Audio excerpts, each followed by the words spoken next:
Welcome to One Word a Day. I'm Sophie, your pilot into the universe of Chinese. Let's continue unpacking some supposedly classical China era's concepts. And in the past 3 days, we're talking about the five virtues according to Confucius. So, humans, we have many humanity, our strength and weakness. And the sage, 2000 at least years ago, summarized how to live your life. And it still rings true today. And we talked about 温良恭. So warm personality, 良 kind-hearted, and 恭 respectful, non-judging, respect each other's paths, habits, lifestyle. Live like live. So that's 恭俭. Today would be, it's about consumption, how to minimize your consumption, frugality. And that is the virtue. Point out, like among so many different qualities, like we're so multidimensional thing, humans, right? As complicated and intricate as humans are, Confucius picked this frugality as one virtue. And that explains why thousands of years later, East Asian countries are the highest saving countries. We simply have high saving rate because not only out of necessity, but because of this mentality of frugality is supported as a virtue 1,000 years ago. So it's almost like epigenetically, it's written into our genes through the practice of generations. So almost like we're genetically set to be frugal. But of course, it's a value. You can totally change that behavior. And so younger generations, some of them are totally changing their behavior and buying into this consumer economy because it's consumer economy and the people like you to spend money. That's the whole thing, the how contemporary consumer economy operates, right? But Confucius said at the beginning that to be a good person, 温良恭俭让, the number fourth virtue is to be frugal. So what be frugal is about? You see, simplified Chinese. I grew up in this. It's hard to understand. I see the human figure on the left. So I understand it's kind of, about human traits. Then what's the right side? It's hard to say. Here, traditional Chinese used in Taiwan, Hong Kong, and other like Chinese dysphoria all over the world. Most likely they grew up in this traditional Chinese environment. That gives you a little bit more detail. This triangle on the top and then two boxes in the middle, which means mouse symbol. And then we have two little human figures at the bottom, which can almost trace back directly of the mapping of 2,000 years ago's dictionary, except that this script language is handwritten and it captures a little or retains a bit more detail of the curvatures back then. And like a mouse symbol, instead of make it a box, it still got curves in there. And to explain it would be easy. It's more picturesque versus contemporary. It's computerized, digitized, and simplified, and everything is streamlined. You really can hardly see what the original picture is. But here is way more pictorial. We have the human figure on the left side. A human figure means left-facing profile picture of human figure. So the straight line upward is the front side of the body. And this thing wrapping on top of the straight line is the back torso. And because the back is more curvious than the front, so the back kind of wrapping over the top. At least that's how conceptualized of what a human is. And it's interesting that Chinese show human figure as left facing figure is a profile view, not a frontal view. And we have two other human figures that's got a little bit more space. So they're spatial relationship within this character is a little bit different. So the left side is more streamlined, have to narrow and tall. But these two human figures is kind of at the bottom frame and kind of squashed. So it shows a little bit more detail, but in general, the back torso is more curvaceous, just like our back and the front. You can almost visualize it as a front arm, right? Holding out like that. On top of the human figures, total three of them in this frame, are two mouse symbols. The two mouse symbols, originally the mouse symbol came from the pot image. Because Chinese is a food-centric culture, it's understandable, right? And at the beginning, before we solve the food or hunger problem, having enough food is the big concern. It's about the survival. So Chinese spend a lot of time talking about food, making food. And then this mouse symbol, later the mouse symbol originally came from the cookware. And the two corners over there are the handles of that pot. And this pot, because people dine, eat around this pot. And so eventually that's associated with the diners, and that becomes a mouse symbol. And mouse have two functions, eating, speaking, input, output. And so here we have two mouse symbols on top, at the very top of that human figure. So we not only give them a body, we give them the two functions of humans. So that's almost like a more detailed illustration of human is instead of this super streamlined abstract human figure. And by itself, that's our brother imagery. And when we have two of them, that's like a brotherhood, right? And then the top triangle. Chinese use triangle originally means gathering of something. And I often imagined as a pile of dirt or a pile of something. When in nature, things, the same thing pile up, it came in this cone shape. Even if in this two-dimensional frame, we can only simplify it as this triangle shape.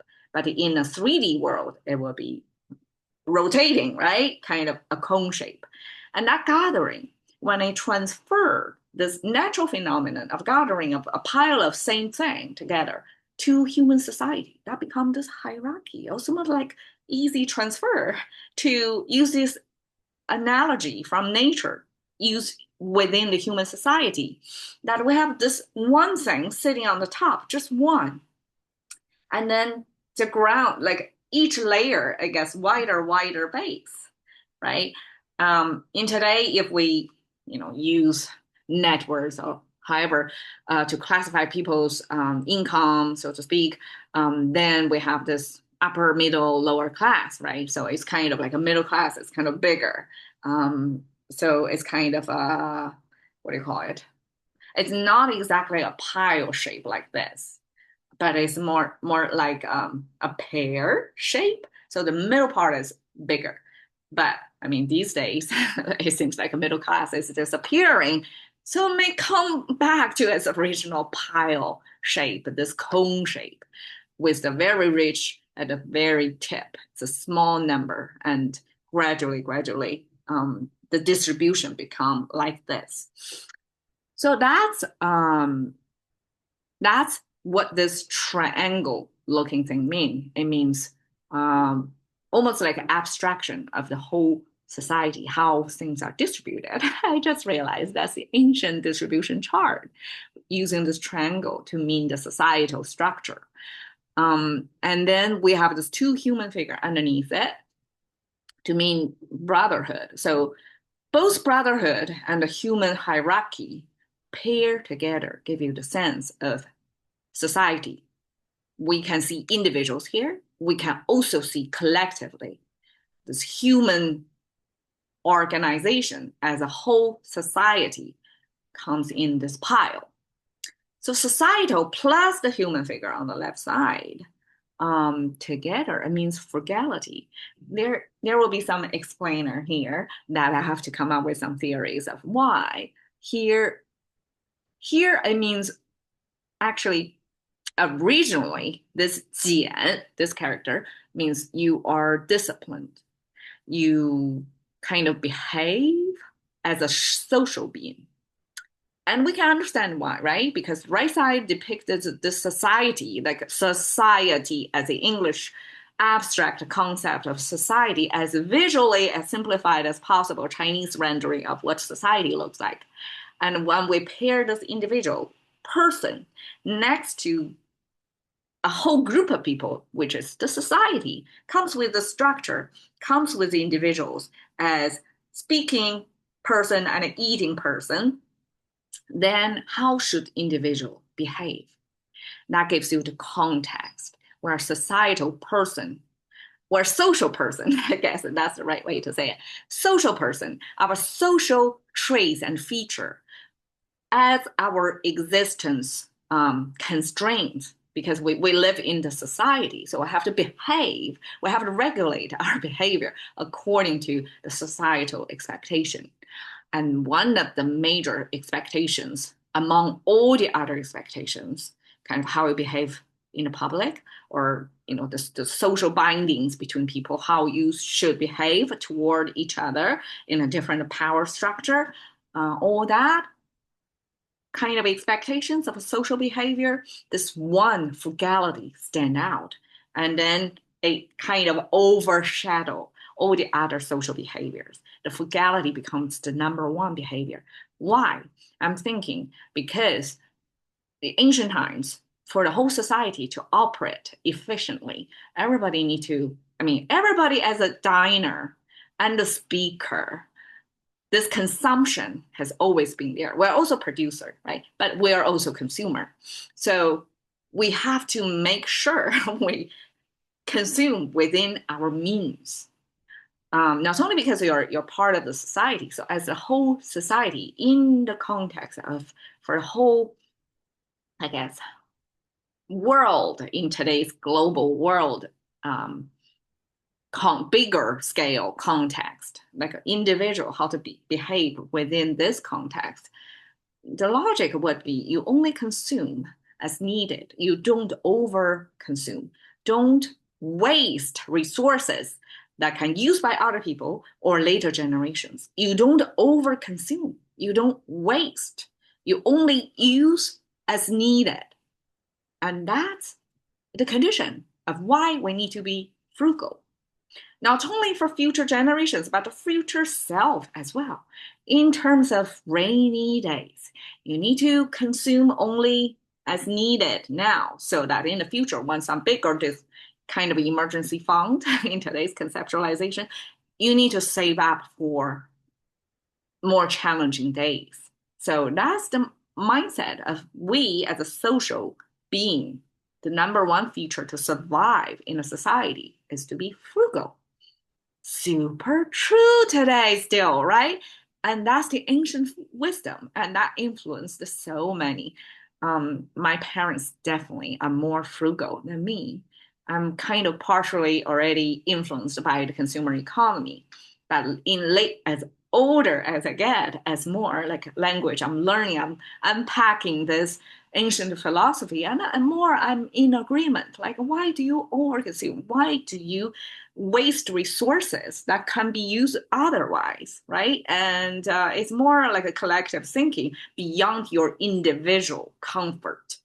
All right, so 节俭, we have save and paired with frugal together, it means frugal. It simply is a Chinese locking mechanism that we choose two words in a kind of a similar meaning, and they have some overlapping meaning. When we put them together, it's definitely the overlapping that's we're referring to. So no confusion there. 节俭 simply means a frugal, kind of use only as needed, no waste.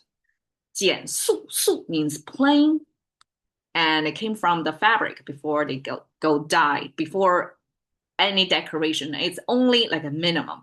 Fabric by itself already can serve the function to keep us warm, right? But people like aesthetic as well, like to decorate the fabric. So before they transform into more expensive and decorative format, plain stage is the word here. The great good, so to speak. So 减速 means you frugal, you practice frugal by using only the utility, the function of it. You don't have to go after, sports car. You only need a car that can drive. You don't need to look fancy. So all that is beyond the su, the playing stage. And that, according to this expression, is totally wasteful and unnecessary. And so frugal plus plain, 减速, kind of equivalent to today's living modestly, living within your means. Well, I guess 简约 is more like living within your means because 约 made of this fabric imagery that's kind of a bind something together because we're all living under constraints one way or the other, or many, many ways. We have these conditions that we have to fulfill within this means that we exist. And so this 约 almost like that's the boundary you have to stick with. You cannot go out there. Like I cannot spend all the money in my bank for just one thing. That's like irrational. And the bind then pair with frugal together means I translated simplified 简约 means you live in a simple way, in a constrained way, because sometimes as say shoppers, people who are impulsive shopping, especially like they don't really think about their bindings, like the other ways they can spend money, or how to invest instead of spending, right? All that binding elements out of the picture. And that's when people make bad decisions. And for Chinese, we emphasize you live frugally and you consider all these binding, these constraints, that you live a simplified life. You know where to spend your money, how to best spend your money. So frugal, 简, I use this kind of ramen picture to say, okay, this is the simplest type of food and it's probably cheap as well. It serves a function of feed us at least a carb to burn energy enough. But nutritional value is not that, but it's kind of visually illustrate what frugal is. It's like you only go for the minimum functionally required utility. You don't go up and beyond in terms of consumption. 谢. Thank you for your time. See you another day.